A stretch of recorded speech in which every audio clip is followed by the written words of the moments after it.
오늘 우리가 볼 말씀은 열왕기상 1장 22절부터 27절까지의 말씀입니다. 열왕기상 1장 22절부터입니다.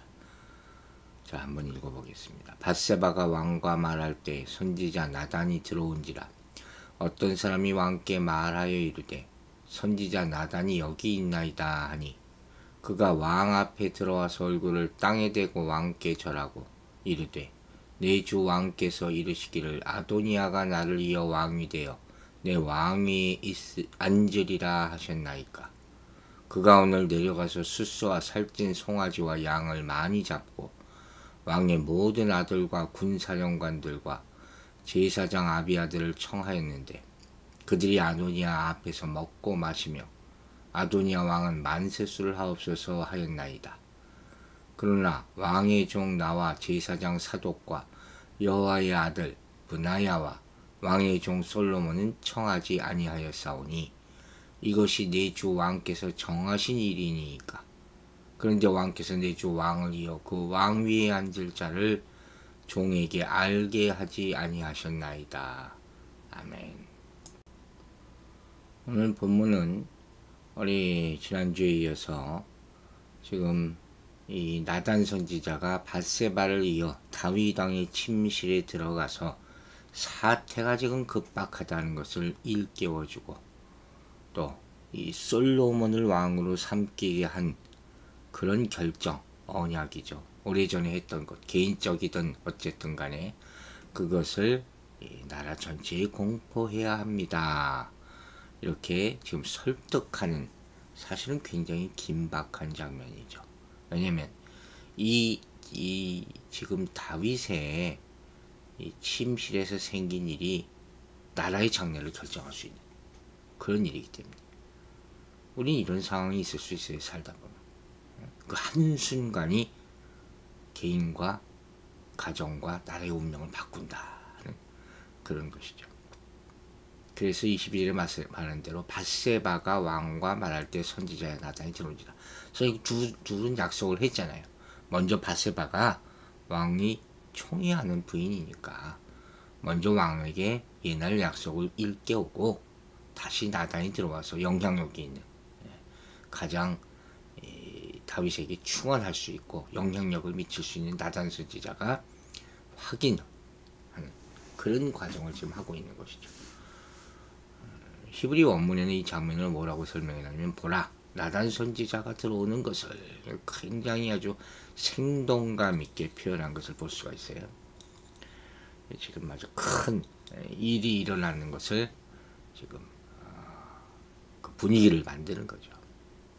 이게 참 지혜로운 게, 나단 선지자가 사실 혼자 얘기해도 되는 건데 그렇게 하지 않았다는 것이죠.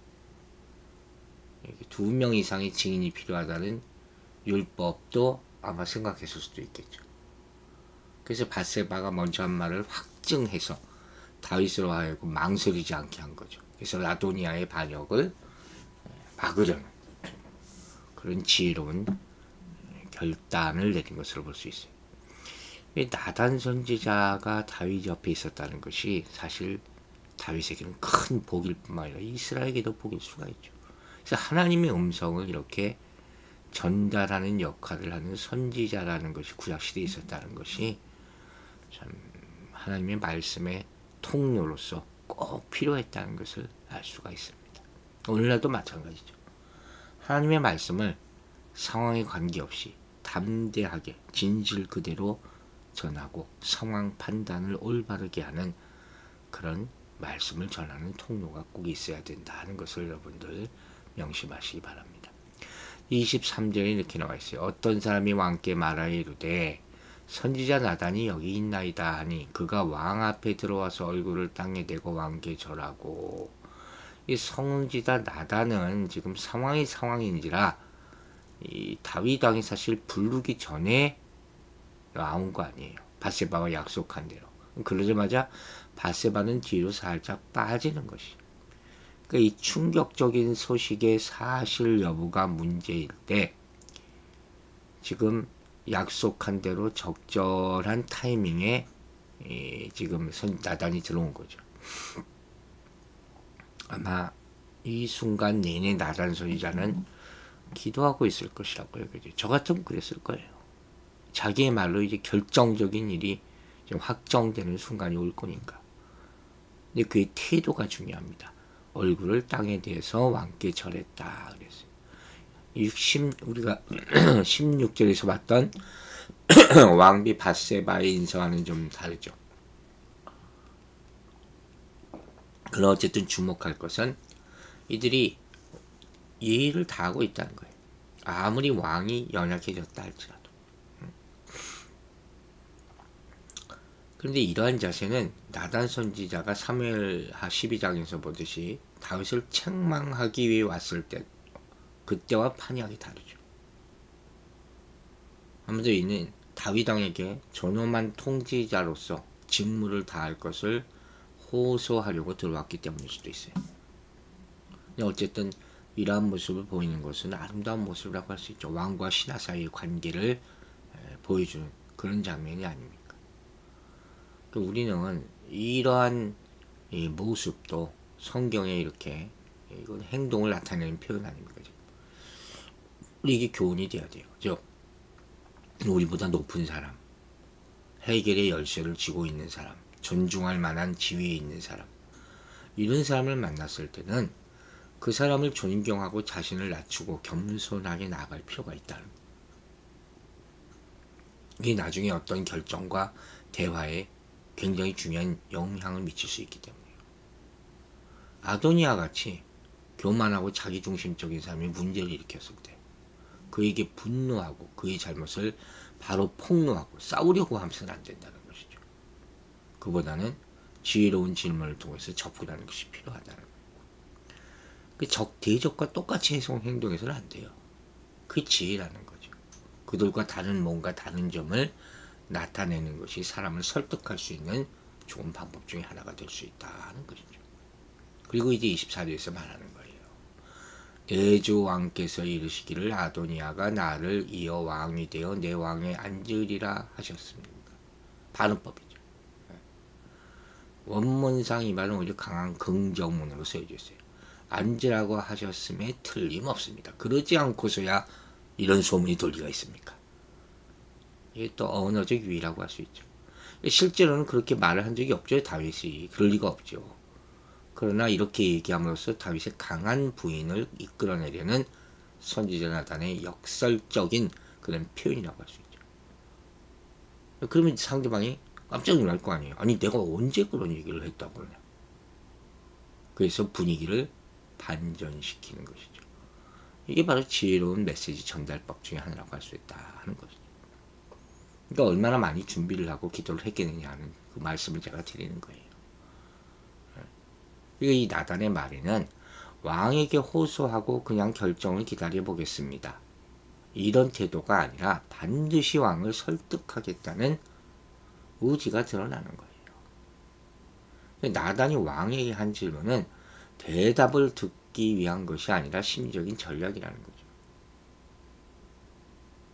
그런 얘기 한 적 없죠? 하고 그렇게 아주 자극하는 그 얘기 아닙니까? 25절 보세요. 그가 오늘 내려가서 스스와 살찐 송아지와 양을 많이 잡고 왕의 모든 아들과 군사령관들과 제사장 아비아들을 청하였는데 그들이 아도니아 앞에서 먹고 마시며 아도니아 왕은 만세수를 하옵소서 하였나이다. 이게 왕의 즉위식 때 왕을 찬양하는 일종의 기원문이거든요. 그걸 지금 아비아들이 불렀다는 거예요. 밧세바는 사실 이런 말은 안 했죠. 그러나 이제 나단 선지자가 그것을 말함으로써 아도니아의 반역이 아주 확연히 드러난 셈이 되는 것이죠. 계속해서 나단은 지금 아도니아를 향한 다윗 왕의 분노를 일으키고 그것을 극대하게 만들기 위해서 계속 자극하는 거죠. 지금 다윗은 사실 조금 현대말로 하면 황당했을 거예요. 이게 도대체 애들이 무슨 얘기하는 거냐. 방금 전에 밧세바가 와서 이상한 소리를 하고 갔는데 자기 아들이 반역한다고 하는데 나단 선지자가 와서 지금 뭐 즉위식을 해? 얼마나 화가 났겠어요. 솔직히 말해서. 26절 보세요. 그러나 왕의 종 나와 제사장 사독과 여호야 아들 분하야와 왕의 종 솔로몬은 청하지 아니하였사오니. 자기들은 못 갔다. 그걸 얘기하려고 했겠어요. 이 말은 히브리 원문상 나 곧 나의 종인 나, 이런 강한 표현이에요. 솔로몬 역시 솔로몬 곧 당신의 종 하는 식으로 강조된 표현이었어요.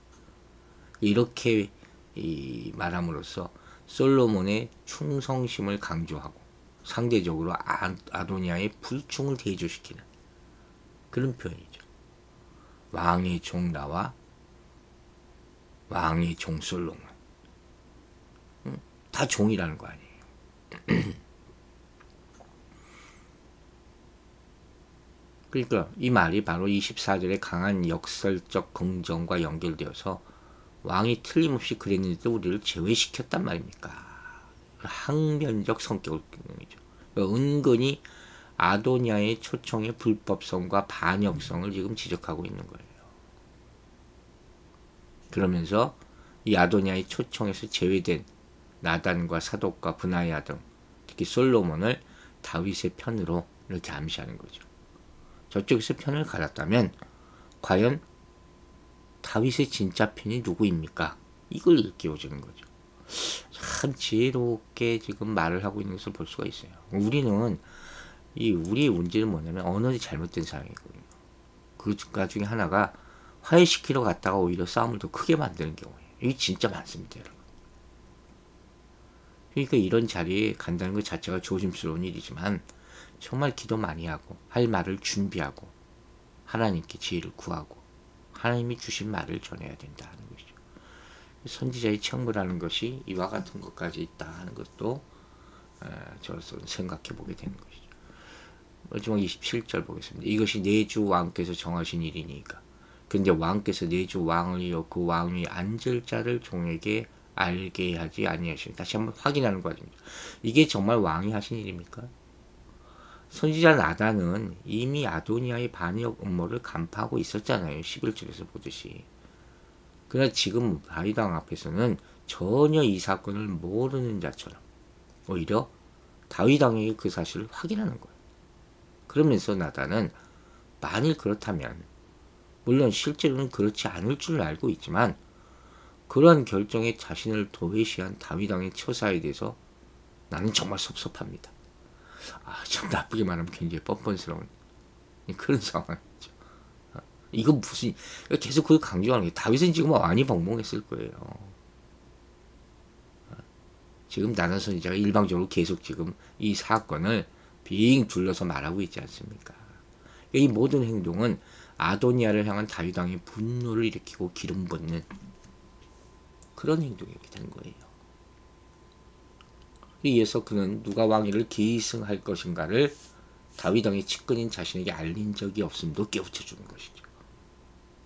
따라서 아도니아가 왕이 된 것은 다윗의 명령에 따라 이루어진 것이 아니라는 것을 그 자리에서 확정시키려는 그런 아주 지혜로운 말의 사연이라 할 수 있는 거죠. 종이 알게 하지 아니하셨나이다. 같은 맥락에서 이 말 역시 사실 여부를 묻는 의문이라고 보는 것이 아니라 나단 선지자의 뛰어난 화술이라고 보는 것이죠. 즉 나단은 아도니아의 음모를 알면서도 다윗 왕 앞에서는 그 자초지종을 모르고 있는 것처럼 행동하고 있다 그랬잖아요. 그럼으로써 왕위 계승 문제에 대해서 하나님의 예언을 전한 바 있는 사무엘하 7장에서 그랬잖아요. 그런 자신을 어떻게 제외시킬 수 있느냐. 이게 지금 하나님과 왕 그리고 나 사이에 일어난 일 아닙니까? 근데 어떻게 내가 모른 채로 다른 왕을 세운다고 합니까? 이렇게 항의조로 다윗을 자극하는 것이죠. 그리고 이런 나단의 화술이 즉각적이고 분명한 효과를 나타나게 되는 것이죠. 이렇게 나단의 화술이 대단한 점은 다윗에게 솔로몬을 왕에 앉히라는 말을 한 번도 사실 한 적이 없는데 다윗이 나중에 솔로몬에게 왕위를 양위하겠다고 스스로 말하도록 이끌어냈다. 말의 힘, 지혜 있는 말의 열매를 볼 수 있는 거예요. 우리도 이같이 조심하면서 어떤 자리에 가서도 지혜 있는 말을 해서 하나님의 뜻을 그대로 담대하게 선포할 수 있게 되기를 주의 이름으로 축원합니다. 기도하겠습니다. 아버지 하나님, 새로운 한 주가 또 시작되는 이 아침에 우리에게 말의 지혜에 대한 상황을 보여주심을 감사드립니다. 우리에게 언어의 능력도 허락하여 주시고 판단력도 허락하여 주시고 또 끝까지 정의의 편에 서서 담대하게 주의 말씀을 선포할 수 있는 그런 능력의 응력을 허락하여 주시옵소서. 그리하여서 다툼이 있는 곳에 가서 그곳을 화해시키고 또 분열이 있는 곳에 가서 정의로운 말을 행하고 행동을 나타냄으로 말미암아 하나님의 뜻을 이루게 하는 그런 일을 감당하는 하나님의 사람으로 살아가게 하여 주시옵소서. 오늘 하루도 지혜의 영이 우리와 함께하고 또 연약한 사람들에게 하나님께서 능력으로 보호하여 주셔서 평안한 하루가 되기를 간절히 소망하며 감사드리며 예수 그리스도 이름으로 기도했습니다. 아멘.